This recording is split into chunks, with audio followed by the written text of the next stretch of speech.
अगर आप एनआरआई हैं और आपने यूएस में अच्छी खासी इनकम अर्न की है, लेकिन साल के आखिर में पता चलता है कि इंडिया में भी उसी इनकम पर टैक्स देना पड़ता है।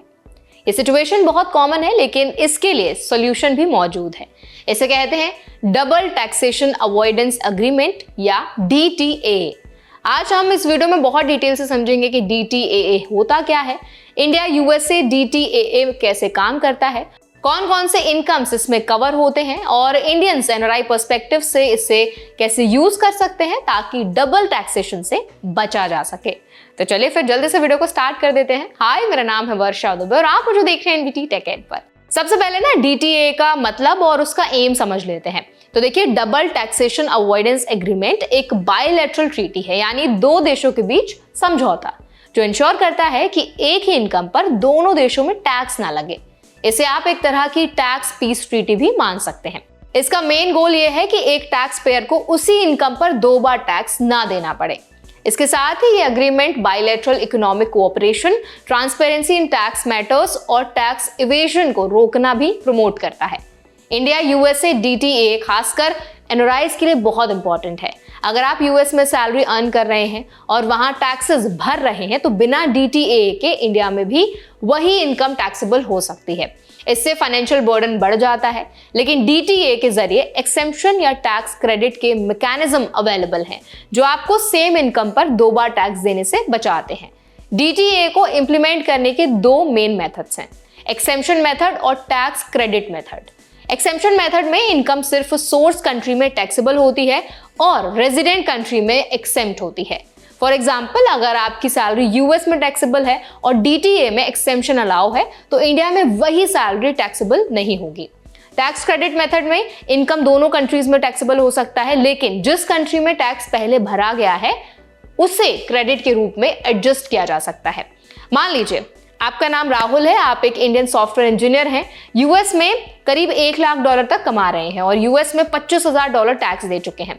इंडिया में अगर 30% टैक्स लगे तो बिना DTAA के आपको करीब $22,50,000 एक्स्ट्रा पे करना पड़ सकता है, लेकिन DTAA की मदद से यूएस में भरे गए $25,000 का क्रेडिट मिल जाता है और इंडिया में लाइबिलिटी घट जाती है।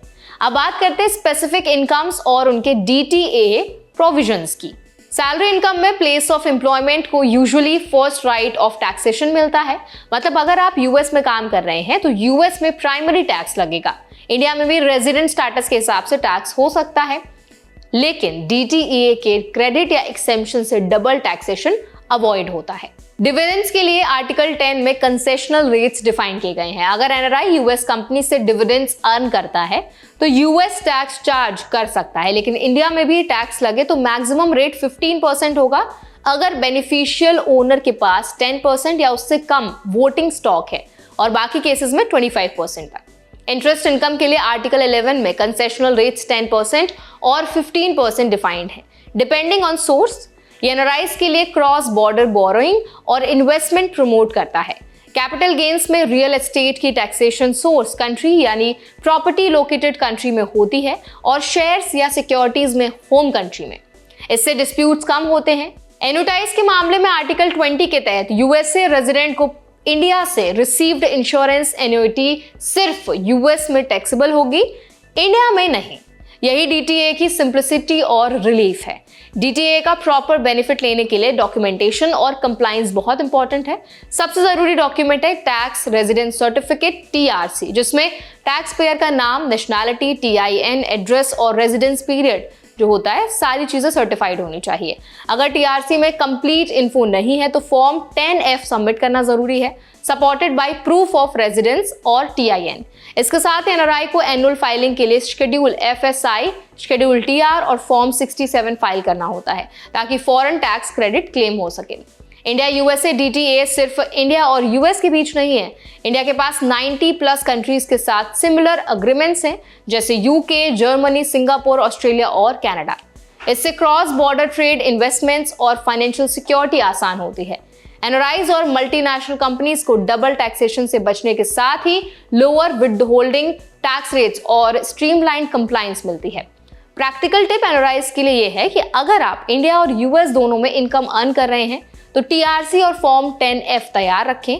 टैक्स फाइलिंग्स टाइम पर करें और DTA प्रोविजंस का प्रॉपर यूज करें। ये डबल टैक्सेशन से बचने के साथ फाइनेंशियल प्लानिंग आसान और प्रिडिक्टेबल बनाता है। टैक्स एडवाइजर की मदद लेने से कंप्लायंस और सेविंग्स दोनों बेहतर हो सकते हैं।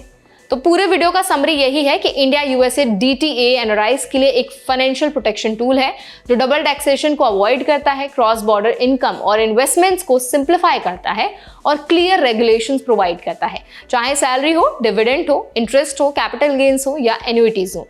DTA में डिफाइंड रूल्स के हिसाब से आप लीगल तरीके से मैक्सिमम टैक्स रिलीफ प्राप्त कर सकते हैं।